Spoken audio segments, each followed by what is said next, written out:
ನಮಸ್ತೆ ಪ್ರೀತಿ ವಿದ್ಯಾರ್ಥಿಗಳಿಗೆ.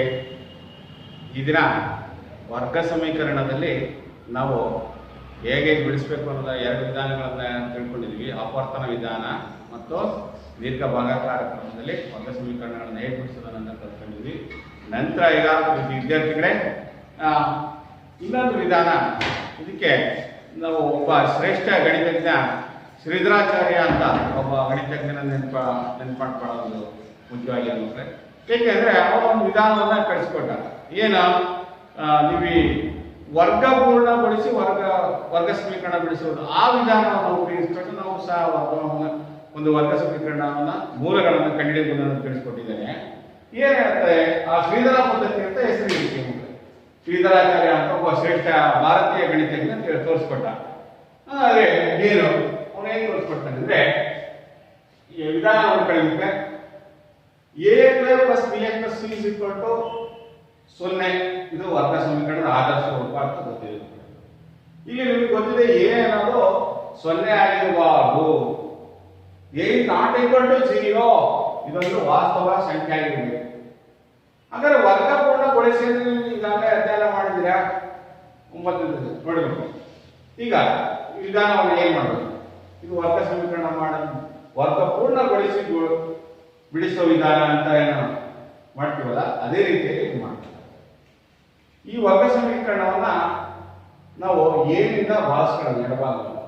ಹೌದಾ, ಎಡಭಾಗವನ್ನು ಭಾಗಿಸ್ಕೊಂಡ್ರೆ ಇಲ್ಲಿ ಇದು ಎಡಭಾಗವನ್ನು ಪೂರ್ತಿಯಾಗಿ ಭಾಗಿಸ್ಕೊಂಡಾಗ ಇಲ್ಲಿ ನೆಕ್ಸ್ಟ್ ಎರಡನೇ ಅಂತ ಏನು ನೋಡ್ಕೊಂಡ್ರೆ therefore ಅಂತ ಬಂದು x² ನೋಡಿ ab/ai ನೋಡಿ, ಇದು ಥ್ರೂ ಈ ಎರಡು ಬೀಜ ಪದಗಳನ್ನು ಏನಾದರೂ ಭಾಗಿಸಿದ್ವಿ, b/a × x plus c/a = 0.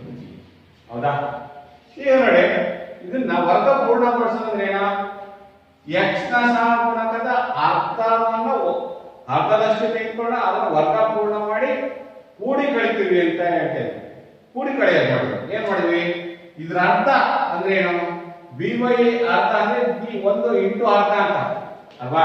b/a ಏನ x ನ ಸಹಗುಣಕ ಇದು b/a ಇದೆಯಲ್ಲ, ಇದರ ಅರ್ಥ ಅಂದ್ರೆ b/2a². ಹೌದಾ, ಇದನ್ನ ನಾವು ವರ್ಗಪೂರ್ಣ ಮಾಡೋಣ ನೋಡಿ. ಪ್ಲಸ್ b/2a² ಮೈನಸ್ b/2a² ನ ಕೂಡಲು ಕಳೆಯೋದು. ಮತ್ತೆ ಈ ಕಡೆ ಬಂದ್ರೆ ನೋಡಿ, ಇಲ್ಲಿ ಕೂಡಿ ಕಳೆದು ಮತ್ತೆ ಹಾಗೆ ಇರ್ತಕ್ಕಂಥ c/a ಹಾಗೆ ಬರ್ತದೆ. ನಂತರ ನೋಡಿ ಈ ಸ್ಟೆಪ್ ನೋಡಿ, ಇದು ಒಂದು ಸಮೀಕರಣ ಆಗುತ್ತೆ, ಒಂದು ನಿತ್ಯ ಸಮೀಕರಣ ಆಗುತ್ತೆ. a² ಪ್ಲಸ್ ನೋಡಿ ಏನಾಯ್ತು, b/ax plus b/2a² minus b/2a² plus c/a. ಇದನ್ನು ನಾವು ಒಂದು ವರ್ಗಪೂರ್ಣ ಮಾಡೋಣ. ನಿಮಗೆ ಗೊತ್ತಿದೆ a² plus 2ab plus b² ಅನ್ನೋದು ಏನು ಬರುತ್ತೆ. ಅದೇ ರೀತಿಯಾಗಿ ಇಲ್ಲಿ a ಪ್ಲಸ್ b ನೋಡಿ, ಇದು a ಅಂತ ಆದ್ರೆ b ಅಂತ ಆದ್ರೆ ಏನಾಗುತ್ತೆ, a/b, a ಮತ್ತು b, a ಪ್ಲಸ್ b² ಆಗ್ತಾನೆ. a² plus 2ab plus b². ಈಗ ಮಕ್ಕಳೇ ಎರಡು ಬರದಲ್ಲ ಅಂತ ತಿಳ್ಕೊಬೇಡಿ, ಇಲ್ಲಿ ಎರಡು ಡಿವೈಡ್ ಆಗುತ್ತೆ. ಅವಾಗ x ಪ್ಲಸ್ b/2a² ಮೈನಸ್ ಯಾವ ಸೂತ್ರ, a ಪ್ಲಸ್ b² ಇಂದ ಸಮೀಕರಣ ಇದೆ, ಅಪ್ಲೈ ಆಗಿದೆ, ಅನ್ವಯ ಆಗಿದೆ. ಈಗ ಬಲ ಅದರ ಪಕ್ಕದಲ್ಲಿ ಇರ್ತಕ್ಕಂಥ ಮೈನಸ್ b/2a² ಅನ್ನು ನಾವು ಬಿಡಿಸಿದ್ರೆ ಏನಾಗುತ್ತೆ, b² divided by 4a² plus c/a = 0. therefore ನೋಡಿ, ಈಗ ಇದನ್ನ ವರ್ಗ ಮಾಡಿ x ಪ್ಲಸ್ b/2a² ಹೌದಾ, minus b² by 4a² plus c/a = 0. ಇಲ್ಲಿ ಎಡಭಾಗವನ್ನ ಏನ್ ಮಾಡಬೇಕು, ವರ್ಗಪೂರ್ಣ ಮಾಡೋಣ. ವರ್ಗಪೂರ್ಣ ಮಾಡಿಬಿಟ್ಟು ಇಲ್ಲಿ ಎರಡು ಕ್ಲಾಸ್ ಏನಾಗುತ್ತೆ, 4a² ಆಗುತ್ತೆ. 4a² ಅಂದ್ರೆ 4a² ಒಂದು ಉಳಿತು, ಭಾಗವತ ನಮ್ಮ ಅಂಶದಲ್ಲಿ ಗುಣಿಸ್ಕೊಂಡೆ b² ಆಯ್ತು. ಇಲ್ಲಿ ನೋಡಿ ಮತ್ತೆ ಚಿಹ್ನೆ ಏನಾಗುತ್ತೆ, ಇಲ್ಲಿ ಒಳಗಾಗ್ತಕ್ಕ ಮೈನಸ್ 4a ಆಗುತ್ತೆ. ಹೌದಾ, ಮೈನಸ್ 4ac ಆಗುತ್ತೆ. ಇದು ಗ್ರೂಪ್ ಅಲ್ಲಿ ಮಾಡಿದ್ರೆ ಹೌದಾ, 4a ಆಯ್ತಾ, ಪ್ಲಸ್ ಇದ್ದದ್ದು ಮೈನಸ್ ಆಗುತ್ತೆ. ಹೌದಾ, a ಇಂದ ಭಾಗಿಸಿದ್ರೆ 4a ಉಳಿತು. 4a × ಭಾಗವತ 4ಗೆ ಭಾಗವತ ಹೊಡಿತಾರೆ, ಇದು ಗುಣಿಸ್ಕೊಂಡ್ರೆ 4 AC ಆಗುತ್ತೆ. ಎಂತ 4 AC minus into plus minus ಆಗುತ್ತೆ, 4 AC ಆಯಿತು. Is equal to 0. ಹೌದಾ? ಈಗ ಎಡಭಾಗದ ಕಡೆ x square plus b/2a whole square minus, ನೋಡಿ ಈ ಮೈನಸ್ ಇರ್ತಕ್ಕಂಥ ಈ ಅಂಶವನ್ನ ಬಲಭಾಗ ತೆಗೆದುಕೊಂಡು ಹೋಗ್ತೀನಿ. ಬಲಭಾಗ ತೆಗೆದುಕೊಂಡಾಗ ಈ ಮೈನಸ್ ಏನಾಯ್ತು ಪ್ಲಸ್ ಆಯ್ತು, b ಸ್ಕ್ವೇರ್ ಮೈನಸ್ 4ac/4a² ಆಯ್ತು. ಈಗ ನಮಗೆ ಗೊತ್ತಿದೆ ಮಕ್ಕಳೇ, ಯಾವಾಗ b square minus ac greater than equal to 0 ಆಗಿದ್ದಾಗ ಏನಾಗಿರುತ್ತೆ, ಅದು ವಾಸ್ತವ ಮೂಲಗಳನ್ನು ಹೊಂದಿರುತ್ತೆ ಮತ್ತು ವಿಭಿನ್ನ ಮೂಲಗಳನ್ನು ಹೊಂದಿರುತ್ತೆ ಅಂತ ನಮಗೆ ಶೋಧಕ ಸೂತ್ರದಿಂದ ಬರುತ್ತೆ. ಹೌದಾ? b ಸ್ಕ್ವೇರ್ ಮೈನಸ್ 4ac ಅಂತ ಇಟ್ಕೊಳ್ಳೋಣ ಅಲ್ವಾ, ಇಸ್ ಗ್ರೇಟರ್ ದ್ಯಾನ್ 0 ಅಂತ ಕಂಡೀಷನ್ ಇಟ್ಕೊಂಡಾಗ ಇಲ್ಲಿ ಯಾಕೆ ಅಂದ್ರೆ ವಾಸ್ತವ ಮತ್ತು ವಿಭಿನ್ನ ಮೂಲಗಳು ಬೇಕು. ಏನಾಗಿರ್ಬೇಕು, ಎರಡು ಮೂಲಗಳು ಬೇಕು ಅಂತ ಸಮೀಕರಣ. ಆವಾಗ ಗ್ರೇಟರ್ ದ್ಯಾನ್ ಈಕ್ವಲ್ ಟು 0 ಅಂತ ಇಟ್ಕೊಂಡಾಗ ಬರುತ್ತಲ್ಲ. ಈಗ ಬರೋ ಎಡಭಾಗದಲ್ಲಿ ವರ್ಗಪೂರ್ಣ, ವರ್ಗಕ್ಕೆ ಇಷ್ಟ ಆಯ್ತು, ವರ್ಗಪೂರ್ಣಕ್ಕೆ ಇಷ್ಟ ಆಯ್ತದೆ.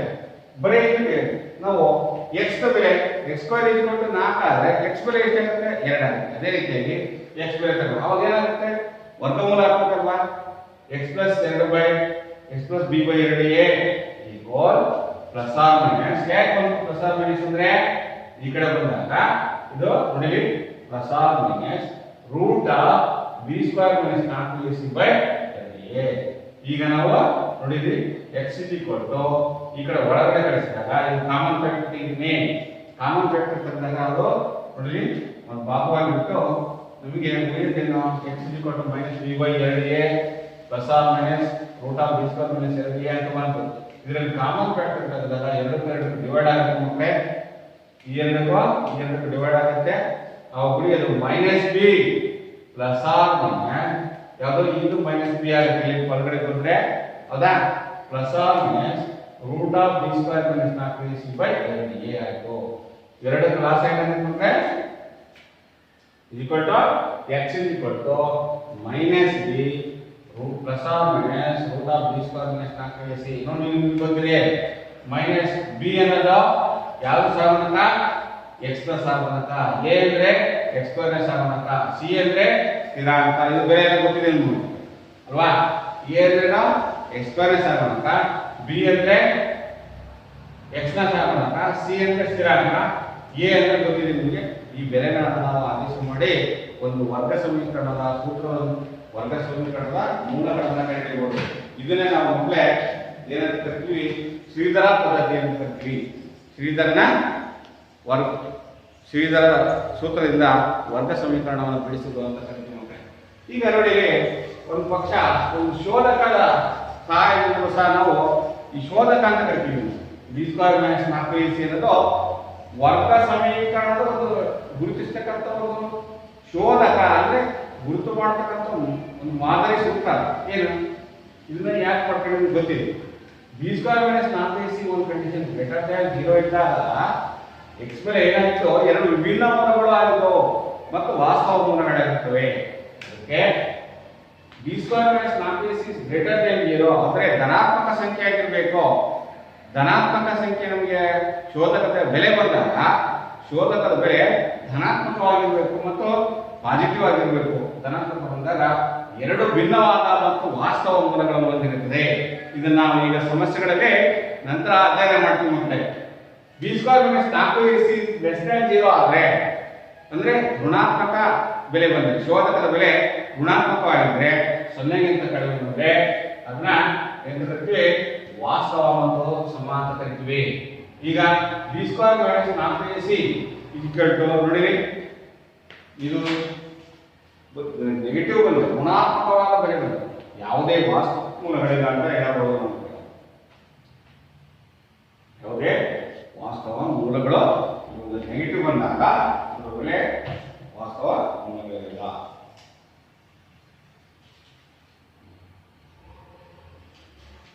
ಶೋಧಕ ಸಿದ್ಧಾಂತ ಕಂಡಿದ್ದನ್ನ b square minus 4ac equal to 0 ಇದನ್ನ ಶೋಧಕ ಅಂತ ಕರಿತೀವಿ. ವರ್ಗ ಸಮೀಕರಣದ ಶೋಧಕ ಅಂತ ಕರಿತೀವಿ.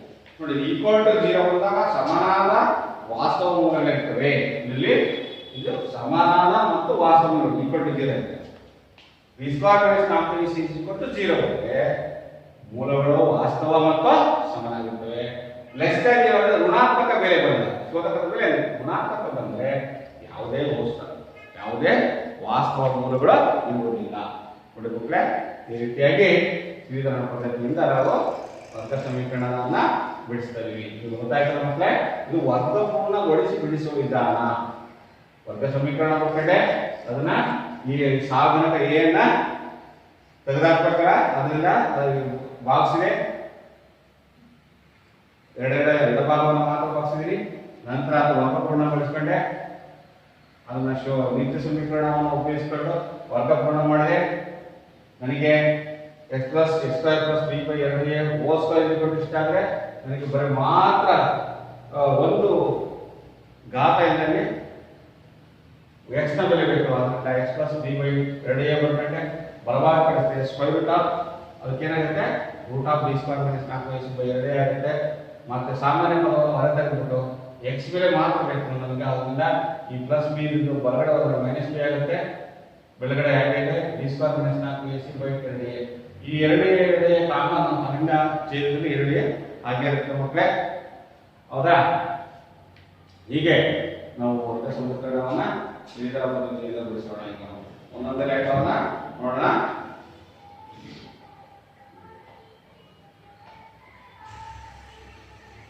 ವರ್ಗ ಸಮೀಕರಣವನ್ನು ಉಪಯೋಗಿಸಿ ವರ್ಗ ಸಮೀಕರಣವನ್ನು ಸೂತ್ರದಿಂದ ಬಿಡಿಸಿ ಅಂತ ಕೊಟ್ಟಾಗ ನೀವು ಮಾಡ್ತಾ ಹೋಗ್ತೀವಿ. ಹೇಗೆ ಮಾಡೋದು ನೋಡೋಣ. ಒಂದು ಲೆಕ್ಕ ಬಿಡಿಸೋಣ. 2x² - 3x + 5 ಅಂತ ಮುಂದೆ ಲೆಕ್ಕ ಬಿಡಿಸೋಣ.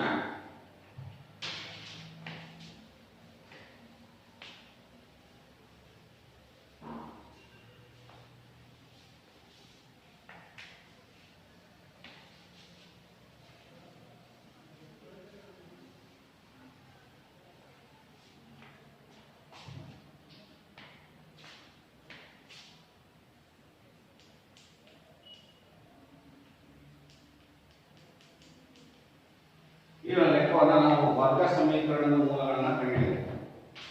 ನೋಡೋಣ ಹೇಗೆ ಬಿಡಿಸ್ತೀರಾ. ax² + bx + c = 0 ಆದರ್ಶ ಉತ್ತರವಿದೆ. ಹೌದಾ? ಬರ್ಕೋಣ. ax² + bx + c = 0 ಅಲ್ವಾ? therefore ಇಲ್ಲಿ x² ಸಾಧನಕ a = 2, b = -3, c = ಇದನ್ನ ನಾವು ಮೊದಲು ಬರ್ಕೋಬೇಕು. ಆದರ್ಶ ಉತ್ತರವಿದೆ ಅಂತ ಅಂದಾಗ ಮೊದಲು ಇದನ್ನು ಬರ್ಕೋಬೇಕು. ನಂತರ ಸೂತ್ರ ಗೊತ್ತಿದೆ, ವ್ಯಾಪನ x = -b ±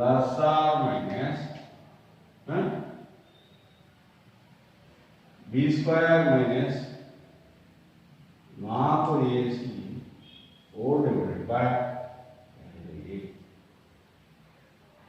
x is equal to minus p plus or minus root of b square minus 4ac divided by 2a. ಈ ಬೆಲೆಗಳನ್ನ ಏನು ಅಕ್ಷರದ ಬೆಲೆಗಳನ್ನ ನಾವು ಬರ್ಕೊಂಡಿಲ್ಲ ಇವನ್ನ ಆದೇಶ ಮಾಡೋಣ. x is equal to minus b ಅಂದ್ರೆ ಸೂತ್ರದ ಮೈನಸ್ b ಬೆಲೆ minus 3 plus or minus b square ಅಂದ್ರೆ minus 3 whole square 4ac 4 a ಅಂದ್ರೆ 2 c ಅಂದ್ರೆ 5 divided by ಎಷ್ಟಿದೆ ಎಷ್ಟಾಗುತ್ತೆ 2a 2 a ಅಂದ್ರೆ ಎಷ್ಟಪ್ಪ 2 ಹೌದಾ ಈ ಬೆಲೆನ ಆದೇಶ ಮಾಡೋಣ ಹೌದಾ ಈಗ ನೋಡಿ ಸುಲಭೀಕರಣ ಮಾಡ್ತಾವ ಈಗ minus into minus plus 3 plus or minus square root of minus 3 whole square ಅಂದ್ರೆ 9 minus 4 into 8 ಇದೆ 40 ಹೌದಾ divided by 2 ರಲ್ಲಿ 4 ಇದನ್ನ ಸುಲಭೀಕರಿಸಿ ಮಕ್ಕಳೇ 3 plus or minus 9 ರಲ್ಲಿ 40 ನೋಡಿ ಏನಾಗಿದೆ ನೋಡಿ ಮಕ್ಕಳೇ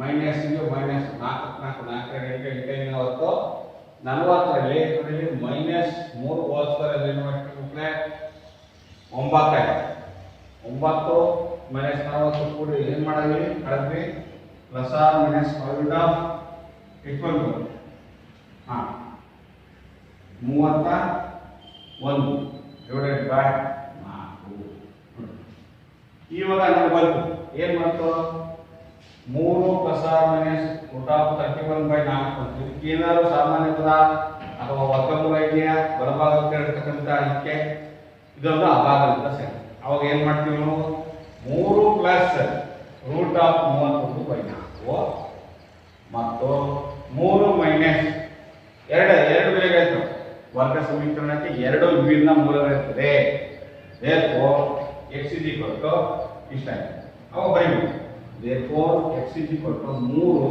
ಪ್ಲಸ್ ರೂಟ್ ಆಫ್ 31/4 ಮತ್ತು ಅಥವಾ x is equal to 3 minus root of 31/4 ಹೌದಾ ಹೀಗೆ ನಾವು ವರ್ಗ ಸಮೀಕರಣದ ಮೂಲಗಳನ್ನು ಕಂಡುಹಿಡಿಯಬಹುದು ಈಗ ನೋಡಿ ಶೋಧಕದ ಸೂತ್ರವನ್ನು ಉಪಯೋಗಿಸಿಕೊಂಡು ವರ್ಗ ಸಮೀಕರಣದ ಮೂಲಗಳ ಸ್ವಭಾವವನ್ನು ಪರೀಕ್ಷಿಸಿ ಅಂತ ಮಾಡಿ ಯಾಕಂದ್ರೆ ತಾಳೆ ನೋಡ್ಬೋದು ಇದರ ತಾಳೆ ಮಾಡೋಣ ಮಕ್ಕಳೇ ಹೇಗೆ ತಾಳೆ ಮಾಡ್ತೀವಿ ಸೂತ್ರ ಅದೇ ಸೂತ್ರ ಏನಿದೆ B square minus 4ac 4ac ಇದು ಶೋಧಕ ಈ ಶೋಧಕ ಬೆಲೆ ಎಲ್ಲ ಇದು ಗ್ರೇಟರ್ ದೆನ್ 0 ಬರುತ್ತೋ ಈಕ್ವಲ್ ಟು 0 ಬರುತ್ತೋ ಲೆಸ್ ದೆನ್ 0 ಬರುತ್ತೋ ಬಿ ಸ್ಕ್ವೇರ್ ಅಂದ್ರೆ ಎಷ್ಟಪ್ಪ ಮೈನಸ್ 3 ಹೋಲ್ ಸ್ಕ್ವೇರ್ 4ಕ್ಕೆ 4 ಸೂತ್ರದ್ದು a ಬೆಲೆ 2 c ಬೆಲೆ 5 is equal to 3 ಮೂಲೆ 9 ಮೈನಸ್ 4 8 8 ಏಳೆ 40 ನೋಡಿ 4 8 40 9 ಕಳೆದ್ರೆ ಮೈನಸ್ 30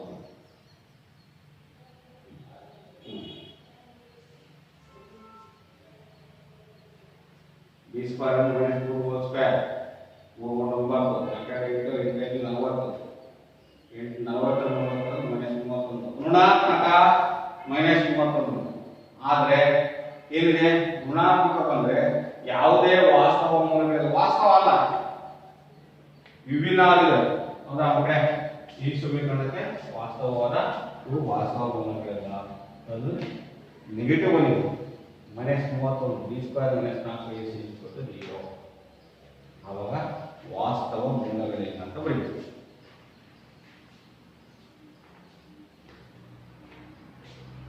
ಹೀಗೆ ಈಗ ಮಾಡ್ತಾ ಹೋಗ್ಬೇಕ್ರೆ ನೆಕ್ಸ್ಟ್ ಲೆಕ್ಕ ಮಾಡೋಣ ಇನ್ನೊಂದು ತಗೊಳ್ಬೇಕ್ರೆ 2x² ಮೈನಸ್ 6x ಪ್ಲಸ್ 3 0 ಮಾಡಿ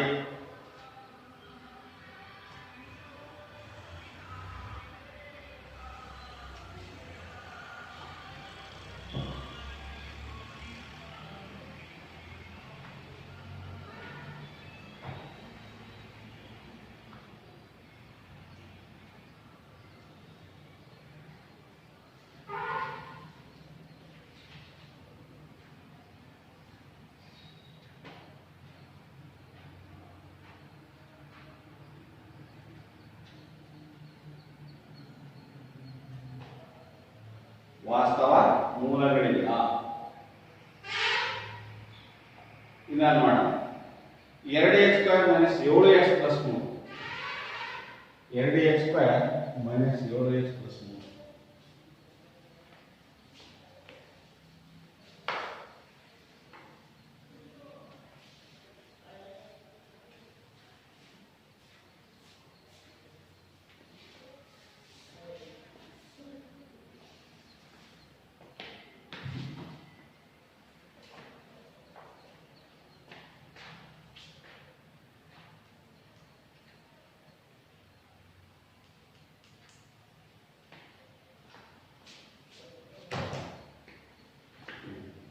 ಇದರಲ್ಲಿ ಎ ಬೆಲೆ 2, ಬಿ ಬೆಲೆ -7, ಸಿ ಬೆಲೆ 3.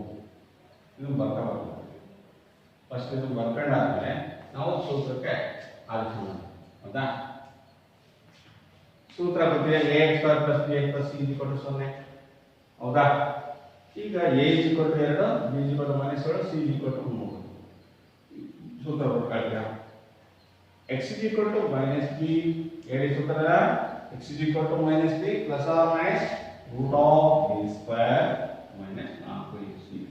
4ac/2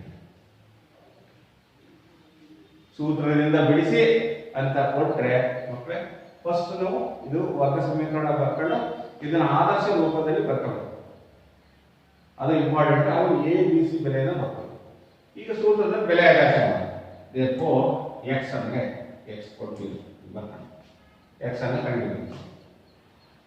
-b ಮೈನಸ್ ಗೆ ಸೂತ್ರದ ಮೈನಸ್, ಅಲ್ಲಿ b ಬೆಲೆ -7 ಇದೆ, ಬ್ರಾಕೆಟ್ ಹಾಕು ಉಂಟಾಗ ಪ್ಲಸ್ ಆರ್ ಮೈನಸ್. ಹೌದಾ? b² ಅಂದ್ರೆ b² ಅಂದ್ರೆ -7 ಹೋಲ್ ಸ್ಕ್ವೇರ್ ಮೈನಸ್ 4 ಕ್ಕೆ 4, a ಅಂದ್ರೆ ಎಷ್ಟು 2, c ಅಂದ್ರೆ ಎಷ್ಟು 3 ಡಿವೈಡೆಡ್ ಬೈ 2 ಕ್ಕೆ 2, a ಬೆಲೆ ಎಷ್ಟಿದೆ 2. ಹೌದಾ? ಈಗ ಮಾಡಿ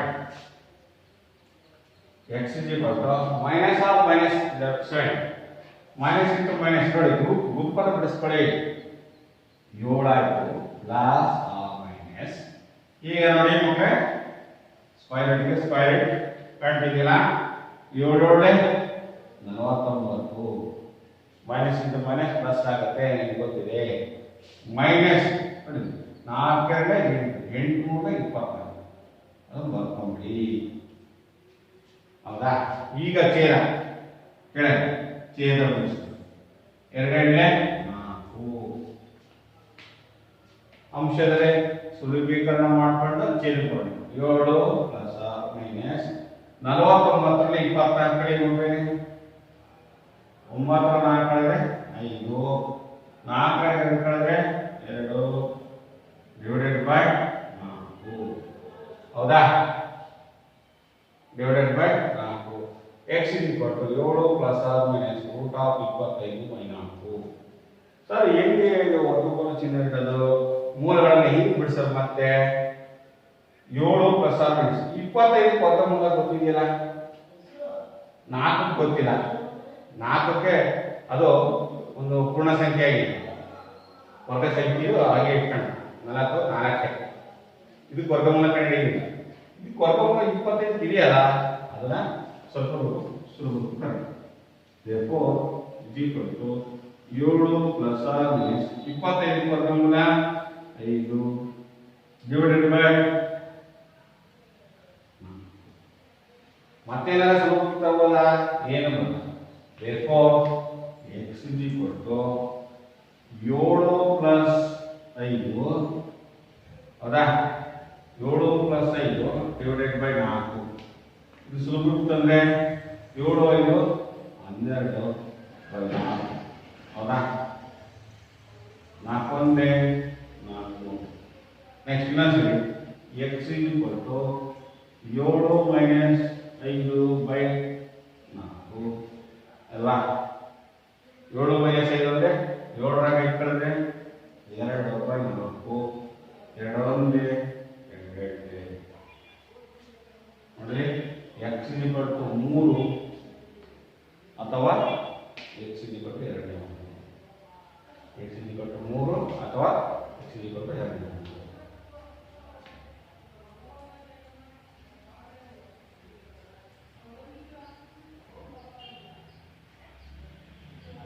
x = 6 ನೋಡಿ ಮಕ್ಕಳೇ, ಇದನ್ನ ನೀವು ಬಿಡಿಸಿ ನೋಡೋಣ. x = 6. ಹಾಗಾದ್ರೆ ನೀವು ಎಂತ ಮಾಡೋದು? ವರ್ಗ ಸಮೀಕರಣ ಸ್ವಭಾವವನ್ನು ಉಳಿಸೋಣ.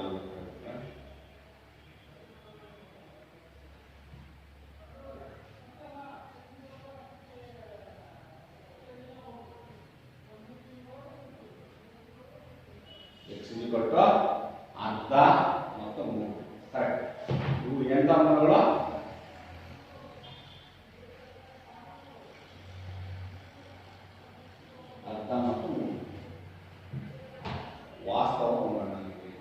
ಮೂಲಗಳಿವೆ, ಇವು ವಾಸ್ತವ ಮೂಲಗಳು.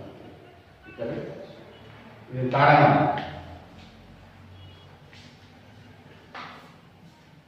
ಬೇಕಾದ್ರೆ ಇದು ತಾಳ ಮಾಡಿ ಮಾಡ್ಬೇಕಾರೆ ಪರಿಚಯ ಬಿ ಸ್ಕ್ವೇರ್ ಮೈನಸ್ 4ac ಶೋಧಕ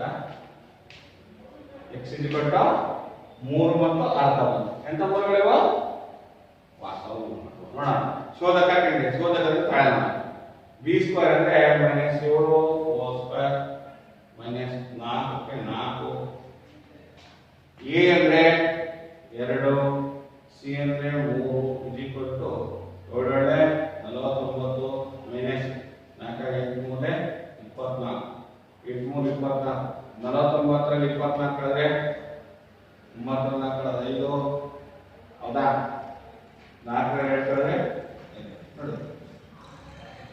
ಹಾಗಾದ್ರೆ 25 ಅನ್ನೋದು ಪಾಸಿಟಿವ್ ನಂಬರ್, 25 ಅಂದ್ರೆ ಪಾಸಿಟಿವ್ ಧನಾತ್ಮಕ, ಶೋಧಕ ಬೆಲೆ 24 ನೋಡಿ ಕಾಣ್ತಾ ಇದೆ ಮಕ್ಕಳೇ. ಈ ಸ್ಕ್ವೇರ್ ಮೈನಸ್ 4ac ಶೋಧಕ ಸೂತ್ರದಲ್ಲಿ ಹಾಕೋಣ ಬೆಲೆ ಧ್ರುವೀಕರಣ ಮಾಡಿ 25 ಅದು ಈ ಶೋಧಕ ಪಟ್ಟಿಗೆ ಯಾವ್ದು ಸಿಗ್ತದೆ ಗ್ರೇಟರ್ ದೆನ್ 0 ಎರಡು ಭಿನ್ನ ಮತ್ತು ವಾಸ್ತವ. ಹೌದು x = 3 ಅಥವಾ x = 10. ಹಾಗಾದ್ರೆ ಈ ಸಮೀಕರಣದ ಮೂಲಗಳೆಲ್ಲ x = 3 ಮತ್ತು x = 10. ಅವು ಎಂತ ಸಂಖ್ಯೆಗಳು ವಾಸ್ತವ ಮತ್ತು ವಿಭಿನ್ನ. ಶೋಧಕ ಸೂತ್ರದ ಮೊದಲನೇ ನಿಬಂಧನೆ ಇರ್ತಕ್ಕಂತೆ b² - 4ac > 0 ಆಗಿದೆ. ಆದ್ರಿಂದ 0 ಅದರ ಬೆಲೆ ಎಷ್ಟು ಬಂತು 25 ಬಂತು. 25 ಅನ್ನೋದು ಗ್ರೇಟರ್ ದೆನ್ 0 ತಾನೆ. therefore ಡೆಲ್ಟಾ ಅಂದ್ರೆ ಡೆಲ್ಟಾವನ್ನ ಶೋಧಕವನ್ನ ತ್ರಿಭುಜಾಕಾರವಾಗಿ ಈ ರೀತಿ ಬರೆಯುತ್ತೆ. ಹೌದಾ ಶೋಧಕದ ಸಂಕೇತನ ಡೆಲ್ಟಾ ಅಂತ ಕರಿತೀವಿ.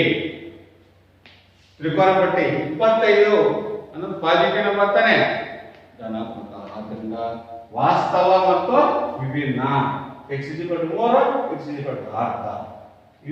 ಈ ಸಮೀಕರಣದ ಇವತ್ತು ಕೊಟ್ಟಿರ್ತಕ್ಕಂಥ ವರ್ಗ ಸಮೀಕರಣದ ಮೂಲಗಳಾಗಿವೆ. ಹಾಗೆ ಇನ್ನೊಂದು ಪ್ರಶ್ನೆ ಮಕ್ಕಳ ನೀವು 2x² + x - 4 = 0 2x² - 4x = 0 2x² + x 2x² + x - 4 ಬಿಡಿಸಿ ನೋಡೋಣ ಮಕ್ಕಳೇ. ನೀವು ಬಿಡಿಸಿ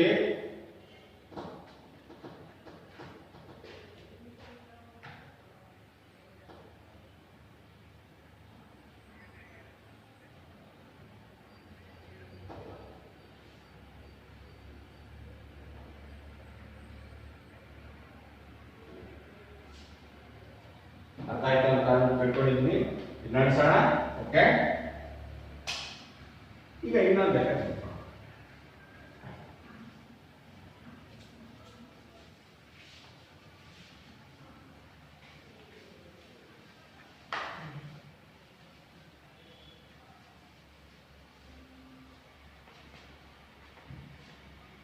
ಈ ಕಡೆ ಗಮನಿಸಿ ಮಕ್ಕಳೇ. ಮೂರನೇ ಪ್ರಶ್ನೆ ಮಾಡ್ತೀವಿ 2x² + x - 4 = 0. ಇದು ಆದರ್ಶ ರೂಪದಲ್ಲಿದೆ ಹೌದಲ್ವಾ. ಆದ್ರಿಂದ ಇಲ್ಲಿ a ಬೆಲೆ ಎಷ್ಟು 2, b ಬೆಲೆ 1 ಅಲ್ವಾ, c ಬೆಲೆ -4 ಇದೆ. ಇದನ್ನ ನಾವು ಫಸ್ಟ್ ಪರಿಹಾರ ಮಾಡಬೇಕಾದ್ರೆ ಬರ್ಕೋಬೇಕು. ಆದರ್ಶ ರೂಪದಲ್ಲಿದೆ ಅಂತಂದಾಗ ನಾವು ಅದನ್ನ ಬರ್ಕೊಂಡ್ಬಿಡ್ಬೇಕು. ಬರ್ಕೊಂಡಾದ್ಮೇಲೆ ಪ್ರತಿನಿಧಿಕ ಏನ್ ಮಾಡೋಣ ಸೂತ್ರ ಹಾಕೋಣ. ಶ್ರೀಧರ ಸೂತ್ರ ಅಂತ ಕೇಳ್ಬೋದು. ಶ್ರೀಧರನ ಪದ್ಧತಿಯಿಂದ ಬಿಡಿಸಿ ಅಂತ ಕೇಳ್ಬೋದು. ಸೂತ್ರದಿಂದ ಬಿಡಿಸಿ ಅಂತ ಕೇಳ್ಬೋದು. ಸೂತ್ರಕ್ಕೆ ಹೋಗಿ ಸೂತ್ರವನ್ನು ನೆನಪು ಮಾಡ್ಕೊಳ್ಳಿ, ಬರೆದು ಬಿಡಿ ಸರಿಯಾಗಿ ಒಂದ್ಸರಿ. x = -b ± √b² - 4ac divided by LA. x = ಆದೇಶ ಮಾಡಿ -1 ಪ್ಲಸ್ ಆರ್ ಮೈನಸ್ ಹೌದಾ. b² ಅಂದ್ರೆ b² b ಬೆಲೆ ಎಷ್ಟಿದೆ 1² ಮೈನಸ್ 4ಕ್ಕೆ 4, ಎ ಬೆಲೆ ಎಷ್ಟಿದೆ 2, ಸಿ ಬೆಲೆ ಎಷ್ಟಿದೆ -4, ಬ್ರಾಕೆಟ್ ಹಾಕ್ಬಿಡಿ. ಋಣಾತ್ಮಕ ಸಂಖ್ಯೆ ಇದ್ದಾಗ ನಾವು ಬ್ರಾಕೆಟ್ ಒಳಗೆ ಇಟ್ಬಿಟ್ರೆ ಒಳ್ಳೆಯದು, ಕನ್ಫ್ಯೂಷನ್ ಆಗಲ್ಲ. Next 2a, 2 into a, 2a, 2a ಬೆಲೆ ಎಷ್ಟು, a ಬೆಲೆ ಎಷ್ಟು 2. ಎಸ್, ಈಗ ಸುಲಭೀಕರಣ ಮಾಡೋಣ.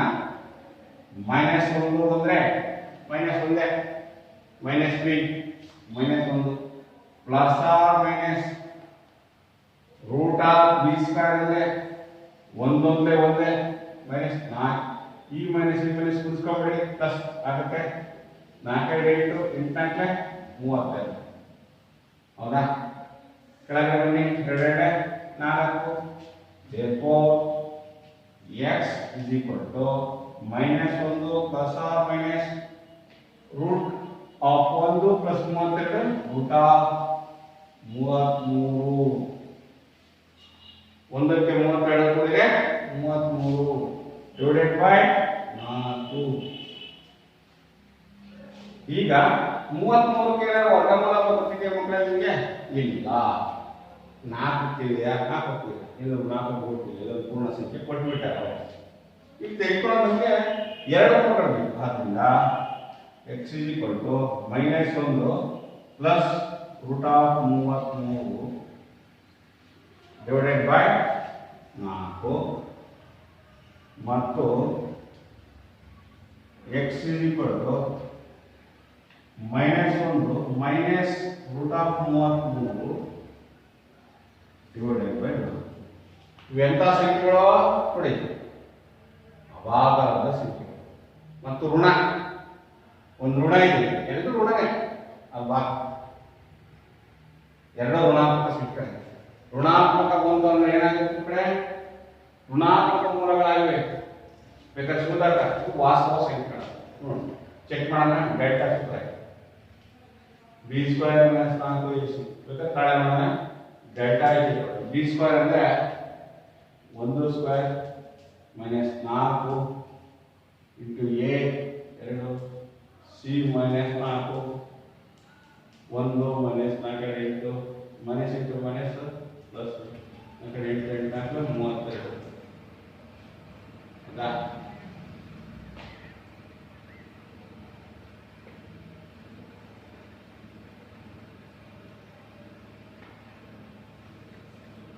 ಬಿ ಸ್ಕ್ವೇರ್ ಅಂದ್ರೆ 1, 4ಕ್ಕೆ 4,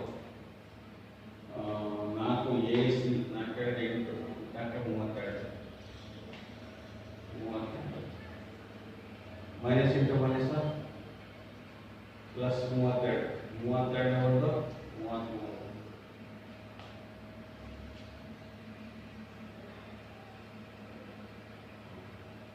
ಹಾಗಾದ್ರೆ ನೋಡಿ ಇಲ್ಲಿ ಬಂದಿದೆ 34 ಅನ್ನೋದು ಗ್ರೇಟರ್ ದೆನ್ 0. Greater than 0. ಹಾಗಾದ್ರೆ ಇದು ಎಂತ ಮೂಲಗಳು ಅಂದ್ರೆ ಎರಡು ವಿಭಿನ್ನ ಮತ್ತು ವಾಸ್ತವ ಸಂಖ್ಯೆಗಳು ವಿಭಿನ್ನ ಆಗಿವೆ. ಇದು ಇದು ಒಂದಿದೆ, ಇದು ಒಂದು ಪ್ಲಸ್ ಒಂದಿದೆ, ಈ ಕಡೆ ನಾನು ಮೈನಸ್. ಅಂದ್ರೆ ವಿಭಿನ್ನ ಮೂಲಗಳಿವೆ. ಉತ್ತರ ಬಳಕೆ ಮಾಡೋಣ ಮಕ್ಕಳೇ.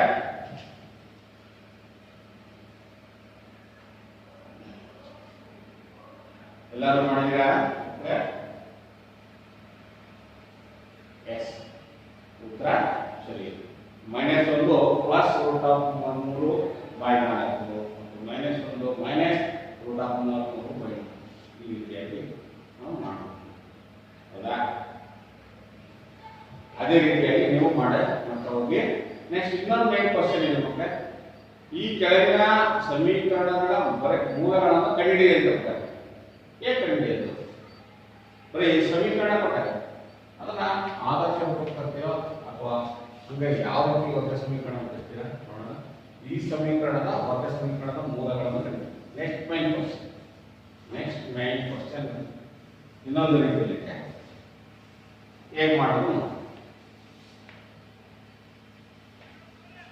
ಶ್ರೀಧರ ಪದ್ಧತಿಯಿಂದ ಈಗಾಗಲೇ 3 ಉದಾಹರಣೆಗಳನ್ನ ತಿಳ್ಕೊಂಡಿದ್ದ ಮಕ್ಕಳೇ. ಡೆಲ್ಟಾ ಇಸ್ ಗ್ರೇಟರ್ ದೆನ್ 0 ಇದ್ರೆ ಧನಾತ್ಮಕ ಆಗಿತ್ತು ಬೆಲೆ. ಅವಾಗ ವಾಸ್ತವ ಮತ್ತು ವಿಭಿನ್ನ ಡೆಲ್ಟಾ ಈಕ್ವಲ್ 0 ಬಂದ್ರೆ ವಾಸ್ತವ ಮತ್ತು ಸಮನಾಗಿವೆ. ಡೆಲ್ಟಾ ಲೆಸ್ ದೆನ್ 0 ಬಂದ್ರೆ ನೆಗೆಟಿವ್ ಋಣಾತ್ಮಕ, ಯಾವುದೇ ಮೂಲಗಳು ಇಲ್ಲ ಅಂತ. ಈಗ ನೆಕ್ಸ್ಟ್ ಇನ್ನೊಂದು ಹಂತದ ಪ್ರಶ್ನೆಗಳನ್ನ ನೋಡೋಣ. ಈ ವರ್ಗ ಸಮೀಕರಣದ ಮೂಲಗಳನ್ನು ಕಂಡುಹಿಡಿಯುತ್ತೆ. ಡೈರೆಕ್ಟ್ ಏನ್ ಕಂಡುಹಿಡಿತೀರಾ? ಇನ್ನೊಂದು ಕ್ವಶನ್ ನಮ್ಮ ಅಭ್ಯಾಸ 10.3 ಮೂರನೇ question x minus 1/x is equal to 3. Condition x is not equal to 0. ಈ ವರ್ಗ ಸಮೀಕರಣದ ಮೂಲಗಳನ್ನು ಕಂಡುಹಿಡಿಯಿರಿ. ಹೇಗೆ ಕಂಡುಹಿಡಿತೀವಿ? ಏನ್ ಮಾಡ್ಬೇಕು? ಈಗ ಇದು ಆದರ್ಶ ರೂಪ ತರಬೇಕು. ಆದರ್ಶ ರೂಪ ತರಬೇಕಂದ್ರೆ ಏನ್ ಮಾಡಬೇಕು?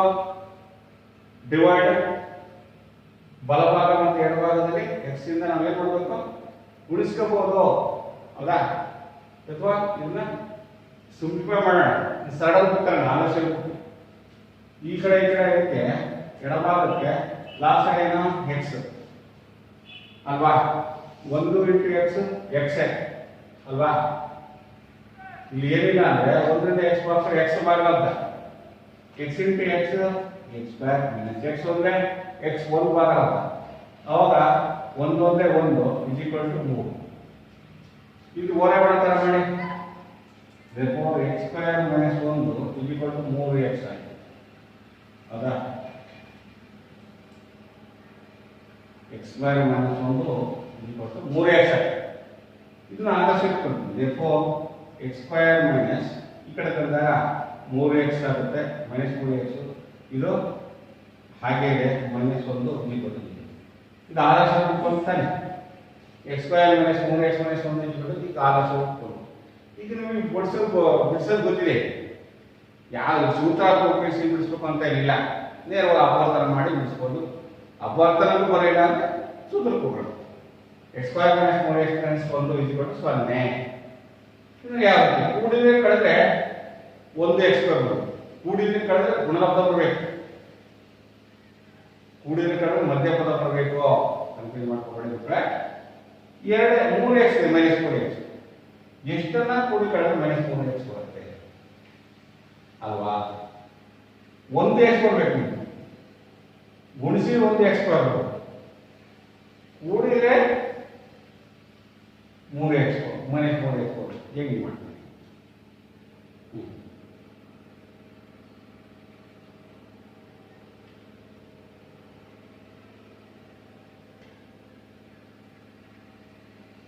ಈ ಸೂತ್ರದಿಂದ ಬರುತ್ತಾ ನೋಡೋಣ. 2 ಅಂದ್ರೆ 2 minus 2 minus 2x minus x ಕೂಡಿದ್ರೆ ಮೈನಸ್ 4x ಆಗುತ್ತೆ. ಇಲ್ಲಿ ಗುಣಿಸಿದ್ರೆ 1x ಬರುತ್ತಾ? ಅವಾಗ ಏನ್ ಮಾಡಿ ಇದನ್ನು ನಾವು ಸೂತ್ರದಿಂದ ಬಿಡಿಸೋದಕ್ಕೆ ಬಹಳ ಸುಲಭ. ಸೂತ್ರದಿಂದ ಬಿಡಿಸೋದು ಹೇಗೆ? a equal to 1, b equal to minus 3, c equal to minus 1.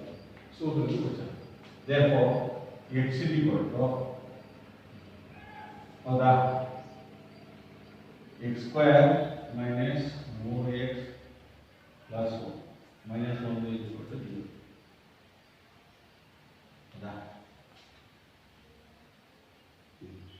ಆದೇಶ ಮಾಡಿ. x is equal to minus b plus or minus root of b square minus 4ac. ಅಪವರ್ತನ ರೀತಿಯಲ್ಲಿ ಬರದೇ ಇದ್ದಾಗ ಸುಲಭವಾದ ವಿಧಾನ ಸೂತ್ರಗಳನ್ನ ಮಾಡ್ತಾ ಹೋಗೋಣ. ಸೂತ್ರದಿಂದ ಬಿಡಿಸ್ತಾ ಹೋಗೋಣ. Yes x therefore x is equal to minus b ಅಂದ್ರೆ minus 3 ಮೈನಸ್ ಆಫ್ ಮೈನಸ್ 3 ಹಾಕಬೇಕು, ಮರಿಬಾರ್ದು. ಸೂತ್ರದ ಮೈನಸ್ ಮೊದಲು ಬರ್ತಬೇಕು. ಇಲ್ಲಿ ಸಾಮಾನ್ಯ ಕೊಟ್ಟಿರೋ ಬೆಲೆ ಮೈನಸ್ 3 ಅದನ್ನ ಹಾಕೋತೀನಿ. ನೆಕ್ಸ್ಟ್ ಬಿ ಸ್ಕ್ವೇರ್ ಅಂದ್ರೆ ಮೈನಸ್ 3 ಹೋಲ್ ಸ್ಕ್ವೇರ್ ಮೈನಸ್ 4 ಅಂದ್ರೆ 4 ಎ ಬೆಲೆ 1, ಸಿ ಬೆಲೆ ಮೈನಸ್ 1, ಹೌದಾ? ಹಾಕಿ ಈಗ 2a ಗೆ 2 into a 1 therefore x is equal to minus of minus 4 ಅಂದ್ರೆ ಎಷ್ಟು ಮಕ್ಕಳೇ plus 3 minus into minus plus ಆಗುತ್ತೆ ಪ್ಲಸ್ ಆಮೇಲೆ square root of minus 3 whole square ಅಂದ್ರೆ ಏನು 3 ಬಂದ್ರೆ 9 minus 4 ಬಂದ್ರೆ 4 minus into minus ಪ್ಲಸ್ ಆಗುತ್ತೆ 4 ಬಂದ್ರೆ 4 ಹೌದಾ divided by x is equal to 3 plus minus 9 4 13 by 2 ಈಗ ವಿದ್ಯಾರ್ಥಿಗಳೇ 3 ಪ್ಲಸ್ ಮೈನಸ್ 13 by 2 ನೆಕ್ಸ್ಟ್ ಅದೇ ರೀತಿಯಾಗಿ ಅದನ್ನ ಬೆಲೆನ ನಾವು ಬರೆಯಬಹುದು x is equal to ಒಂದು 3 ಪ್ಲಸ್ ರೂಟ್ 13 by 2 ಮತ್ತು x is equal to 3 minus root of 13 divided by ಇದು ವರ್ಗ ಸಮೀಕರಣದ ಮೂಲಗಳಾಗಿವೆ. ನೋಡೋಣ ಉತ್ತರ ಪರೀಕ್ಷೆ ಮಾಡೋಣ ಮಕ್ಕಳೇ. ಕೆಳಗಿನ ಸಮೀಕರಣಗಳನ್ನು ಮೂಲಗಳನ್ನು ಕಂಡುಹಿಡಿಯಿರಿ ಅಂತ ಹೇಳಿದೆ. ನಾವು ಸೂತ್ರ ಅಪವರ್ತನ ಮಾಡಕ್ ಹೋದ್ವಿ, ನಮಗೆ ಅಪವರ್ತನ ಅಷ್ಟು ಸರಿಯಾಗಿ ಬರಲಿಲ್ಲ ತಿಳ್ಕೊಂಡಾಗ ಈಗ ಅದನ್ನ ಯಾವ ರೀತಿ ಏನು ಮಾಡ್ಬೋದು ಸೂತ್ರದಿಂದ ಶ್ರೀಧರ ಪದ್ಧತಿಯಿಂದ ಸುಲಭವಾಗಿ ಬಿಡಿಸ್ಬೋದು. ಉತ್ತರವನ್ನು ಪರೀಕ್ಷೆ ಮಾಡೋಣ. ಅಭ್ಯಾಸ ನಿಮಗೆ 10.3 ಅಲ್ಲಿ ಎಸ್ 3 ಪ್ಲಸ್ ಕೂಡ 13/2 ಅದರ ಮತ್ತು 3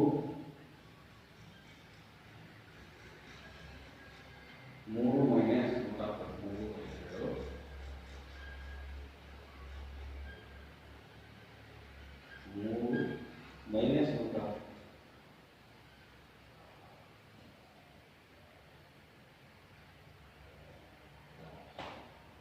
3 ಮೈನಸ್ 13/2 ಕರೆಕ್ಟ್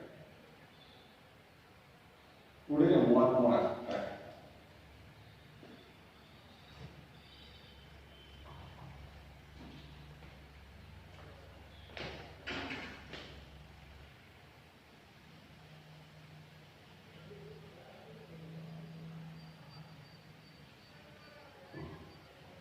ಉತ್ತರ ಸರಿ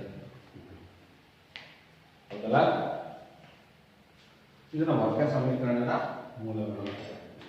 ಅದೇ ರೀತಿಯಾಗಿ ಮಕ್ಕಳೇ ಇನ್ನೊಂದು ಲೆಕ್ಕ ಇದೆ, ನೀವು ಅದನ್ನು ಬಿಡಿಸ್ತಾ ಹೋಗಿ. ಆಯ್ತಾ? ನೆಕ್ಸ್ಟ್ ವರ್ಕಿಂಗ್ ಲೆಕ್ಕಗಳು ಏನು ವರ್ಬಲ್ ಪ್ರಾಬ್ಲಮ್ಸ್ ಕೊಡ್ತಾರೆ. ಇದೇ ರೀತಿಯಾಗಿ ಮಾಡ್ತಾ ಹೋಗ್ತಾರೆ. ನಿಮಗೆ ಸೂತ್ರದ ಅಪವರ್ತನ ಕ್ರಮ ನಿಮಗೆ ಕ್ಲಿಷ್ಟವಾದಾಗ ನಾವು ಏನು ಮಾಡಿದ್ವಿ, ಈ ರೀತಿಯಾಗಿ ನಾವು ಬರ್ಕೊಂಡು ಎ ಬಿ ಸಿ ಅನ್ನು ಬೇರೆ ಬೆಳ್ಕೊಂಡು ಬರೀ ಆದೇಶ ಮಾಡ್ತೀನಿ. ಆದೇಶ ಮಾಡಿ ನೋಡಿ 3 9 9 ಇಲ್ಲಿ 4ಕ್ಕೆ 4 ಎ ಬೆಲೆ 1 ಹೌದಾ, ಸಿ ಬೆಲೆ 1 ಎಲ್ಲ ಮೈನಸ್ ಇಂಟು ಮೈನಸ್ ಪ್ಲಸ್ ಆಗುತ್ತೆ 4 ಆಗುತ್ತೆ. ನೋಡಿ 9 4 13 ಆಗುತ್ತೆ ಮಕ್ಕಳೇ. ಒಂದು ಬೆಲೆ ಏನಾಗುತ್ತೆ, ಒಂದು ಪ್ಲಸ್ ಬರೀಬೇಕು, ಧನಾತ್ಮಕ ಬರೀಬೇಕು, ಇನ್ನೊಂದು ಮೈನಸ್ ಬರೀಬೇಕು. ಈ ವರ್ಗ ಸಮೀಕರಣದ ಮೂಲಗಳು ವಿಭಿನ್ನ ಮತ್ತು ವಾಸ್ತವ ಮೂಲಗಳಾಗಿವೆ. ಓಕೆ, ಅದೇ ರೀತಿಯಾಗಿ ವಿದ್ಯಾರ್ಥಿಗಳು ಕೆಲವೊಂದು ವರ್ಬಲ್ ಸಮಸ್ಯೆಗಳು ಏನು ಒಂದು ಪ್ರಶ್ನೆ ಇದೆ ನೋಡೋಣ.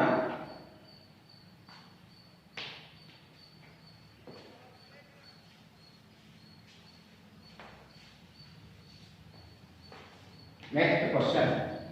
3 ವರ್ಷಗಳ ಹಿಂದೆ ಒಂದು ಪ್ರಶ್ನೆ ವರ್ಬಲ್ ಈ ಶ್ರೀಧರ ಪದ್ಧತಿಯನ್ನು ಉಪಯೋಗಿಸಿಕೊಂಡೇ ಮಾಡ್ಬೋದು, ಅಥವಾ ನಾವು ನೇರವಾಗಿ ವರ್ಗ ಸಮೀಕರಣ ಹಚ್ಕೊಂಡು ಬಿಡಿಸ್ತಕ್ಕಂಥ ವರ್ಕಿಂಗ್ ಸಮಸ್ಯೆಗಳು ಹೇಳಿಕೆ ವಿಪರೀತ.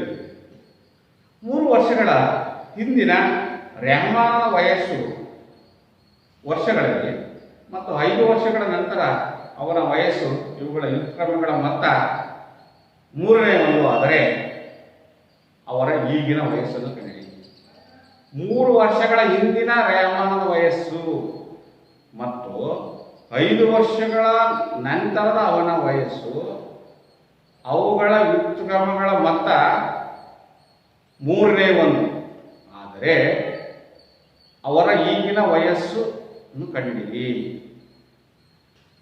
3 ವರ್ಷಗಳ ಹಿಂದೆ ರೇಮನ್ನ ವಯಸ್ಸು ಏನಾಗಿದೆ? ಹಿಂದೆ ಬ್ಯಾಕ್. ಹಿಂದೆ ಅಂತಂದ್ರೆ ನನಗೆ ಗೊತ್ತಿಲ್ಲ, ಅದು ಕಳಿಬೇಕಾನೆ. ಹಿಂದೆ 5 ವರ್ಷಗಳ ಹಿಂದೆ ಅವುಗಳ ವ್ಯುತ್ಕ್ರಮಗಳ ಮೊತ್ತ ಅಂತ ಹೇಳಿ, ಹೌದಾ? ಆದರೆ ಅವರ ಈಗಿನ ವಯಸ್ಸನ್ನು ಕಂಡುಹಿಡಿಯಿರಿ. ನೋಡಿ, ಅವಾಗ ಏನು ಮಾಡೋಣ? ಅವನ ಈಗ ಯಾರು? ರೆಹಮಾನ ವಯಸ್ಸು 3 ವರ್ಷಗಳ ಹಿಂದೆ ಅಂತ ಹೇಳ್ತಾರೆ, ಹೌದಾ? x-3 ಆಗುತ್ತೆ. ಏನಂತ ಹೇಳ್ಕೊಬೇಕು ನಾವು? ಪ್ರಶ್ನೆ 4 ಅಂತ ತಿಳ್ಕೊಳ್ಳೋಣ. ರೆಹಮಾನ್ನ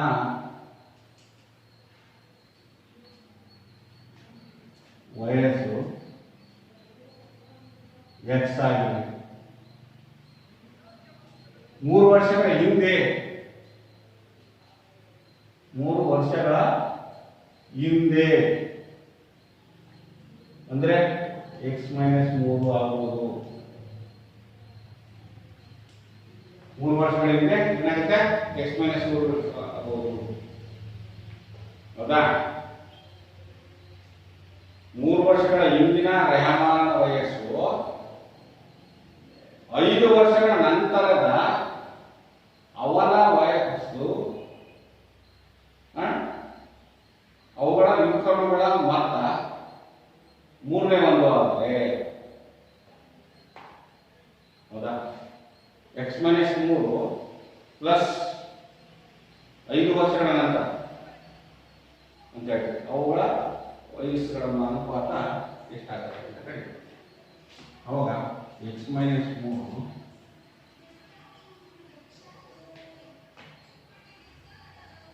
ಪ್ಲಸ್ ವ್ಯುತ್ಕ್ರಮ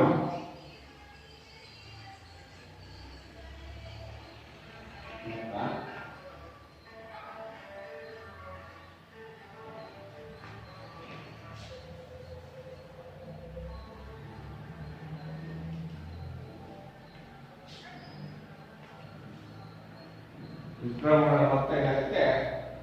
ಉತ್ಕ್ರಮಗಳ ಮೊತ್ತ 3ನೇ ಒಂದು ಆದರೆ ಈ ತರ ಆದರೆ ಉಂಟಂಡಿ.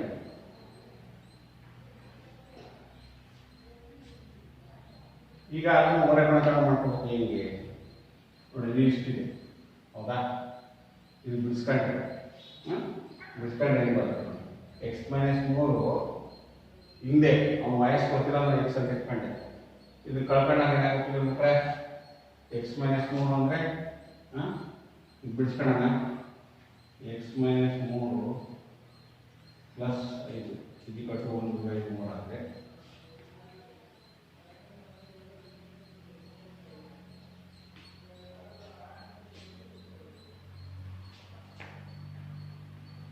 ಮೂರು ವರ್ಷಗಳ ಹಿಂದಿನ ವಯಸ್ಸು ಮತ್ತು 5 ವರ್ಷಗಳ ನಂತರದ ಅವನ ವಯಸ್ಸು ಇವುಗಳ ವಿಕ್ರಮಗಳ ಮೊತ್ತ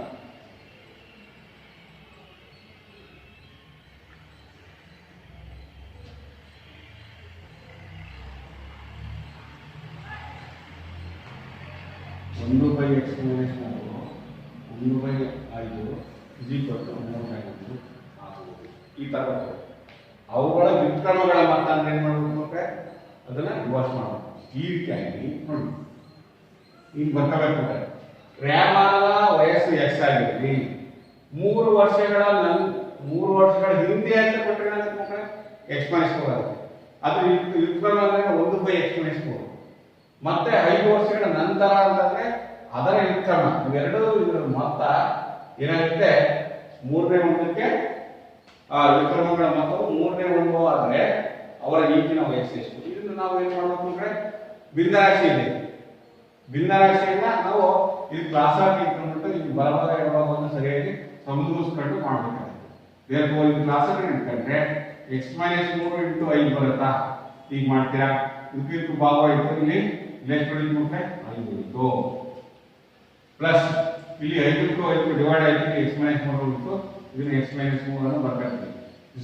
3ನೇ ಒಂದು, ಹೌದಾ? ಅವು ಕೊಟ್ಬಿಟ್ಟಾರೆ ಹಿಂದಿನ ವಯಸ್ಸು ಮತ್ತೆ 5 ವರ್ಷಗಳ ನಂತರದ ವಯಸ್ಸಿನ ವ್ಯುತ್ಕ್ರಮ ಅದನ್ನ ಇಜಿಕೊಂಡು ಮೂರನೇ ಒಂದು ಹಾಕ್ತೀನಿ. ಇದು ಮೂರನೇ ತರ ಮಾಡ್ಕೋಬೇಕು. ಸುಲಭ ತೆಕ್ಕೋಬೇಕು. ಮೊದಲು ಎಕ್ಸ್ ಮೈನಸ್ ನೋಡಿ ಮೊದಲ ನೋಡ್ಕೊಂಡ್ರೆ 2 ಡಿವೈಡೆಡ್ ಬೈ ಹೌದಾ, ಇದನ್ನ ಗುಣಿಸ್ಕೊಂಡ 5x ಮೈನಸ್ 15 ಇಜಿಕೊಂಡು ಮೂರನೇ ಒಂದು ಆಯ್ತು. ಇದು ಮತ್ತೆ ಸ್ವಲ್ಪ ತರ್ತೀನಿ ನೋಡ್ರೆ X minus 2 into 3 x minus 2 into 3 equal to 5x minus 3 ಹೌದಾ. ಈಗ ಸ್ವಲ್ಪ ಹೋಗ್ತೇನೆ 3x minus 6 equal to 5x minus 3. ಹಾಗಾದ್ರೆ 3x minus 6 into 5x minus 3 ಅಂದ್ರೆ ಈ ಕಡೆ 3x ಮೈನಸ್ 5x ಈಕ್ವಲ್ಟು ಈ ಕಡೆ ಬಂದ್ರೆ ಮೈನಸ್ 3 ಮೈನಸ್ ಪ್ಲಸ್ 6 ಆಗುತ್ತೆ. 5 ನೋಡ್ಕೊಂಡ್ರೆ ಮೈನಸ್ 2x ಹೌದಾ. ಈ ಕಡೆ ಮೈನಸ್ ಮೈನಸ್ ಪ್ಲಸ್ 6 ಆಯ್ತು. 6 ನೋಡ್ಕೊಂಡ್ರೆ 3 x ಈಕ್ವಲ್ ಎಷ್ಟಾಗುತ್ತೆ ಬರೀ x ಈಕ್ವಲ್ 3/2 3/2 ಅಂದ್ರೆ 3 x ಬೈ 2 3 ಭಾಗಿಸಿ 1.5 ವರ್ಷ ಬರುತ್ತೆ ಹೌದಾ. 1.5 1.5 ವರ್ಷ ಆಯ್ತು. ಅವರ ವಯಸ್ಸು 1.5 ವರ್ಷ 1.5 ವರ್ಷ. ಅದನ್ನ ನಾವು ಆದೇಶ ಮಾಡಿದ್ರೆ ಯಾವ್ದ್ರಲ್ಲಿ ಸಮೀಕರಣದ ಆದೇಶ ಮಾಡಿದ್ರೆ ಎಕ್ಸ್ ನ ಬೆಲೆ ಎಷ್ಟು ಕೇಳಿದ್ವಿ, ರಾಮನ ವಯಸ್ಸು ಎಕ್ಸ್ ಆಗುತ್ತೆ. ಹಾಗಾದ್ರೆ ಅವ್ರು ಕೇಳಿದ್ರೆ ಏನು ಕೇಳಿದ್ರೆ ಅವನ ಈಗಿನ ವಯಸ್ಸನ್ನು ಕಂಡಿದ್ದೀವಿ 5 ವರ್ಷಗಳ ನಂತರ ಆ ಬೆಲೆನ ಆದೇಶ ಮಾಡಿದ್ರೆ ನಮಗೆ ಸಮೀಕರಣದಲ್ಲಿ ಬರುತ್ತೆ. ಈಗಿನ ವಯಸ್ಸು ಎಷ್ಟಾಗುತ್ತೆ 5 ಇಂಟು 1.5 ಅಂದ್ರೆ 15 ಇದೆ 75 7.5 ವರ್ಷ ಆಗುತ್ತೆ. ಅಭ್ಯಾಸ 10.3 10.3ರಲ್ಲಿ ಮಕ್ಕಳೇ 4ನೇ ಮೇನ್ ಕ್ವಶನ್ ನೀವು ಮಾಡ್ತಾ ಹೋಗಿ ವರ್ಕಿಂಗ್ ಲೆಕ್ಕ ಇದನ್ನ ಬಿಡಿಸ್ತಾ ಹೋಗಿ. ಕರೆಕ್ಟ್ ಇದೆ ಮಕ್ಕಳೇ. ಆ ಲೆಕ್ಕ 7 ವರ್ಷಗಳು ಕರೆಕ್ಟ್ ನೋಡಿ ಭಾಗಿಸಬೇಕಾದ್ರೆ ಎಷ್ಟಾಗುತ್ತೆ ಮಕ್ಕಳೇ. ಇದು ಬೆಲೆ ಎಷ್ಟು ಬೆಲೆ 1.5 1.5 ನಾವು ಭಾಗಿಸೋಣ ಎಷ್ಟಕ್ಕೆ ಈ ಸಮೀಕರಣದ ಆದೇಶ ಮಾಡಿದ್ರೆ ಬಂದ್ಬಿಡುತ್ತೆ. ಈಗಿನ ವಯಸ್ಸು ಎಷ್ಟು ಬಂತು ಹೌದಾ. ಇದು ಎಷ್ಟು ಬಂದ ಸಮೀಕರಣದ 2x 3 ಸಮೀಕರಣ ಮಾಡಿ.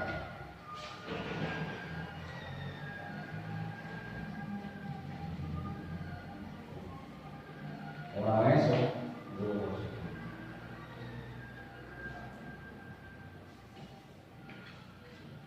ಈ ಬೆಲೆ 1.5 ಹಾಕಿದ್ರೆ ಕರೆಕ್ಟ್ ಬರುತ್ತೆ. ಇಕ್ವೇಷನ್ ಮಾಡ್ಕೊಂಡು 3x ಮೈನಸ್ 6 5x ಮೈನಸ್ 3 ನಿಮಗೆ ಬಂದಿರೋದು ಮೈನಸ್ 2x 3. ಅದನ್ನ ನಾವು ಮಾಡ್ಕೊಳ್ಳೋಣ. ಮೈನಸ್ 2x 3 ಅಂದರೆ ನಾನು ಎಕ್ಸ್ ಬೈ ಎಷ್ಟಾಗ್ತೀನಿ ಮೈನಸ್ 2 ಇಂಟು 6 1.5 3 ಹೌದಾ. 2 ಇದೆ